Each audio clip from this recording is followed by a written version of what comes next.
जो प्रतियोगी परीक्षाओं की तैयारियां कर रहे हैं उनको लेकर उनकी तैयारियां किस तरीके से हो, उनका अध्ययन किस तरीके से हो, ऑनलाइन अध्ययन किस तरीके से हो, उसको लेकर आज हम संकल्प क्लासेज के मार्गदर्शक प्रेम सिंह जी राजपुरोहित से बात करेंगे। उनसे जानेंगे कि किस तरीके से ऑनलाइन पढ़ाई की जाए, ऑनलाइन प्रतियोगी परीक्षा की किस तरीके से तैयारी की जाए। तो सारे टिप्स आज हम प्रेम सिंह जी से जानेंगे। हमारे साथ हैं प्रेम सिंह जी। स्वागत है आपका प्रेम सिंह जी DCN के इस खास कार्यक्रम में। और अब हमारे दर्शकों को जो स्टूडेंट्स हैं जो प्रतियोगी परीक्षा की तैयारियां कर रहे हैं, तो किस तरीके से वो खुद अध्ययन करें, तो एक पॉइंट्स जिस तरीके से हैं, तो हमारे जो प्रतियोगी परीक्षा की तैयारी कर रहे हैं तो उनको घर बैठे इन बातों की जानकारी मिले और उस तरीके से वो लोग तैयारियां कर सके हैं।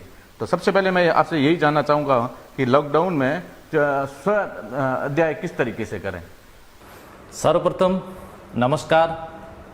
DCN लाइव के 15 वर्ष पूर्ण होने पर पूरी टीम को मेरी तरफ से बधाई।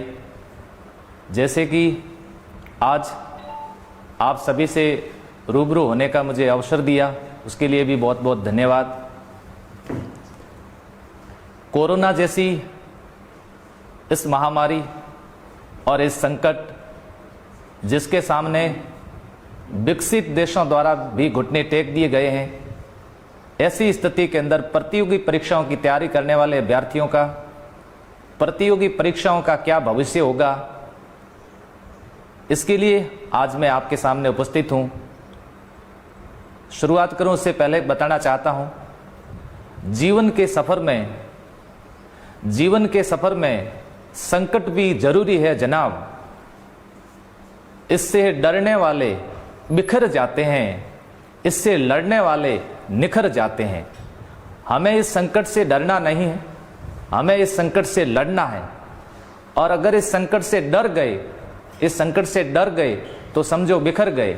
और इस संकट से अगर हम लोग लड़ेंगे तो निखर जाएंगे। और प्रतियोगी परीक्षाओं की तैयारी करने वाले अभ्यर्थियों को सबसे महत्वपूर्ण बात, अब आप सभी लॉकडाउन में हो, अपने अपने घरों में हो, तो यहां सबसे महत्वपूर्ण बात आती है स्वाध्याय किस तरह से करें। वर्तमान का आपके पास में जो समय है स्वाध्याय करने का समय है। आप अधिकतर समय अपनी पुस्तकों में दें और कोशिश ये करें कि उन जितनी भी आपके पास में प्रतियोगी परीक्षाओं संबंधी जितनी भी पुस्तकें हैं, उन सभी पुस्तकों का एक निचोड़ तैयार कर दें और उसे कहते हैं आपके सेल्फ नोट्स। बहुत बार ऐसे अभ्यर्थी कहा करते हैं कि सेल्फ नोट्स बनाने का हमें समय नहीं मिलता है। अभी वर्तमान में आपको ये समय मिल चुका है। इस समय आप क्या करें, हर अलग अलग टॉपिक की अलग अलग पुस्तकें हैं, उसके अनुसार उन सबको एक जगह संग्रह करें। और एक जगह संग्रह करोगे तो इस तरह से आपके खुद के सेल्फ नोट्स बहुत अच्छी तरीके से तैयार हो जाएंगे। और खास बात, ये नोट्स बनाते समय ये ध्यान रखें कि टॉपिक की पूर्णता हो, टॉपिक में से कुछ भी नहीं छोड़े। ऐसा लगना चाहिए नोट्स तैयार नहीं किए आपने, नोट्स नहीं किए, बल्कि आपके द्वारा एक अच्छी पुस्तक लिखी जा रही है जिसका मार्केट के अंदर एक अच्छी वैल्यू हो सकती है। ऐसे आप सेल्फ स्टडी करें और सबसे ज्यादा स्वाध्याय पर बल दें। ये तो हो गया प्रेम जी स्वाध्याय का। रीडिंग स्किल किस तरीके से तैयार करें। देखिए सर, मैं आपको बताना चाहता हूं, सबसे महत्वपूर्ण समस्या ये आती है अभ्यर्थियों के सामने कि उनकी रीडिंग स्किल नहीं होती है। देखिए, पढ़ना कैसे है, किसी भी पुस्तक को रीड कैसे करना है, ये स्किल डेवलप करना बहुत जरूरी है। मैं आपको एक उदाहरण के लिए बताना चाहता हूं। स्वामी विवेकानंद जी पुस्तकालय जाते थे पुस्तक लेने के लिए, और पुस्तक लेकर के जब दूसरे दिन उसी को वापस जमा करवा देते थे। लाइब्रेरियन उसको ऐसा लगता होगा कि ये पढ़ते नहीं है, बल्कि वो पूरी पुस्तक पढ़ करके वापस जमा करवा देते थे और उसका पूरा अध्ययन करके जमा करवा देते थे। अब आप समझ गए होंगे एक दिन के अंदर एक पुस्तक को कैसा पढ़ा जाए। इसे ही कहते हैं रीडिंग स्किल। एक दिन में एक को पढ़ा जा सकता है। कोशिश ऐसा करें, आपको मैं बताना चाहता हूं, आज इसके माध्यम से आपको बताना चाहता हूं कि आप लोग इस तरह से कोशिश करें, पुस्तक जो भी आपके पास में हो उसको पढ़ने की गति थोड़ी, स्पीड थोड़ी तेज रखें। और गति तेज रखने से आपके अंदर धीरे धीरे धीरे स्किल डेवलप हो जाएगी। कई बार ऐसा होता है कि हम 1, 2 या 3 पेज को पढ़ने में 1 घंटे का समय निकाल देते हैं, और कुछ अभ्यर्थी ऐसे होते हैं जो 4-5 घंटे के अंदर एक छोटी पुस्तक पूरी पढ़ लेते हैं। तो आप ये कोशिश करो। अब दूसरी, आपको ऐसा करते समय एक बड़ी समस्या आ रही होगी कि ऐसा अगर हम करें तो हमारे को याद नहीं होता है। तो मैं आपको बता देता हूं, एक बार ऐसा करने से याद नहीं होगा, इसलिए स्किल को धीरे डेवलप होने में भी समय लगता है। कोशिश करें कि आप रीडिंग स्किल डेवलप करें, थोड़ी सी स्पीड रखें, और इस स्पीड रखने से आपकी गति बढ़ेगी, और गति बढ़ेगी तो स्वाभाविक है कि आपकी स्किल भी डेवलप होगी। प्रेम जी, ये पढ़ने का सही तरीका क्या है? या खाली रीडिंग करना है या पढ़ना भी है? देखिए, बहुत बहुत महत्वपूर्ण प्रश्न आपके द्वारा पूछा गया। ऐसे प्रश्न हमें लाखों की संख्या में अभ्यर्थी ये पूछते हैं कि पढ़ने का तरीका क्या। उसमें 2 ऑप्शन हमारे सामने पूछे जाते हैं पढ़ने का तरीका। एक तो ये पढ़ने का तरीका होता है कि केवल पढ़ते जाएं। दूसरा पढ़ने का तरीका होता है पढ़ने के साथ साथ में नोट्स भी तैयार करते जाएं। अब ये 2 तरीके होते हैं कि मैं पहले इन 2 पर बात करना चाहता हूं। देखिए, एक तो ऐसा होता है कि आपके पास में एक अच्छी प्रतियोगी परीक्षाओं संबंधित एक अच्छी संदर्भ पुस्तक है, और उस संदर्भ पुस्तक का आप अध्ययन करें, उसकी रीडिंग करें। एक आपका ये तरीका हो सकता है।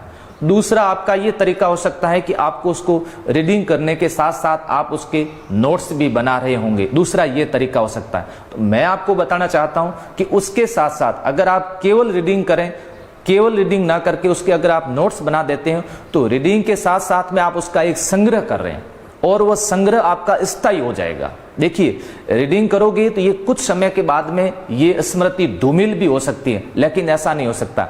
दूसरी जो एक बात आती है कि जो पढ़ने का एक तरीका होता है, उसमें कैसे पढ़ा जाए। देखिए, शांत मन से पढ़ा जाए या जोर से बोल बोल के पढ़ा जाए। अब देखिए, आपको गति ज्यादा रखनी है तो शांत मन से पढ़िएगा।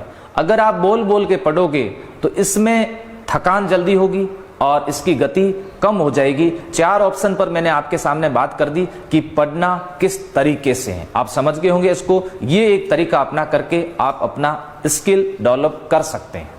प्रेम जी, जैसे हर किसी को मार्गदर्शक नहीं होता, तो अगर किसी का मार्गदर्शक नहीं है तो वो तैयारी किस तरीके से करेगा? उसको कोई कहने वाला नहीं है, समझाने वाला नहीं है, तो उसका मार्गदर्शक भी नहीं है। तो मार्गदर्शक जिसके नहीं है वो किस प्रकार से तैयारी करेगा?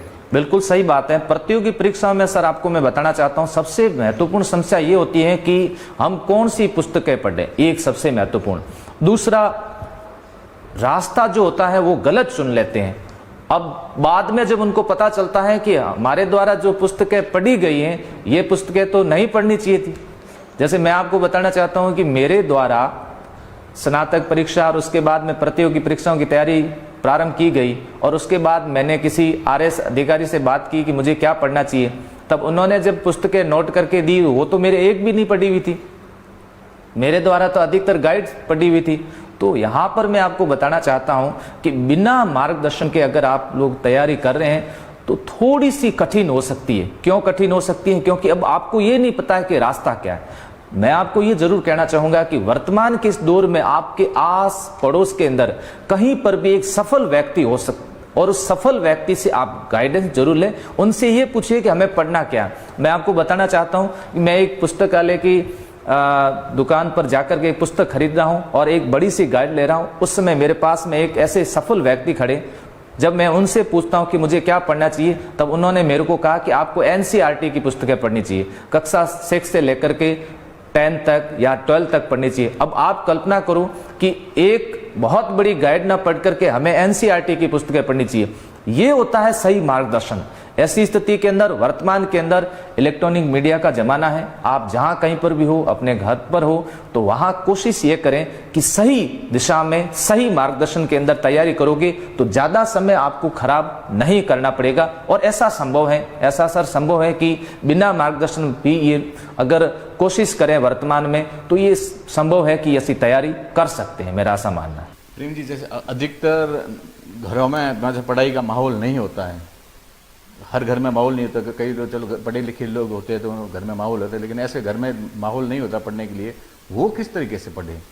हाँ, ये भी एक बड़ी बात है कि अगर ऐसा कहा जाएगा कि अभी लॉकडाउन में आप लोग घर पे और आप तैयारी करो, तो सबसे महत्वपूर्ण बात यही कहेंगे कि हमारे पढ़ने का माहौल नहीं है। मैं आज इस माध्यम से प्रतियोगी परीक्षाओं की तैयारी करने वाले अभ्यर्थियों को ये कहना चाहूँगा कि माहौल होता नहीं है, माहौल बनाना पड़ता है।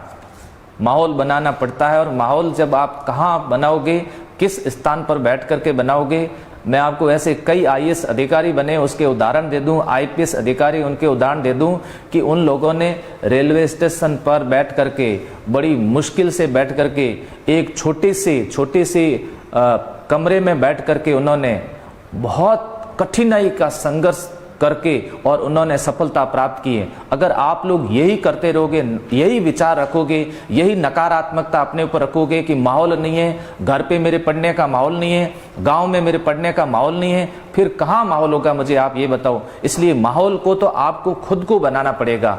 माहौल जब आप खुद बनाओगे, कोशिश करो। और एक सबसे महत्वपूर्ण बात मैं आपको बताना चाहता हूं, व्यक्ति जब सकारात्मक विचार से सोचता है तो ये प्रकृति जो है, ये प्रकृति उसका साथ दे देती है। अगर नकारात्मक विचार से उसने सोचना प्रारंभ कर दिया तो उसका साथ कोई नहीं देगा। आप एक बार ये विचार करिए कि माहौल है मेरे घर पर पढ़ने का, मैं जहां पर पढ़ाई कर रहा हूं, जहां पर पढ़ाई कर रही हूं, वहां पर हमारे पढ़ने का बहुत अच्छा माहौल है, शांत वातावरण है, और इसमें हम अध्ययन कर रहे हैं जिससे हमें अच्छी तरीके से याद हो रहा है। माहौल अच्छी तरह से बन सकता है, क्यों नहीं बन सकता माहौल?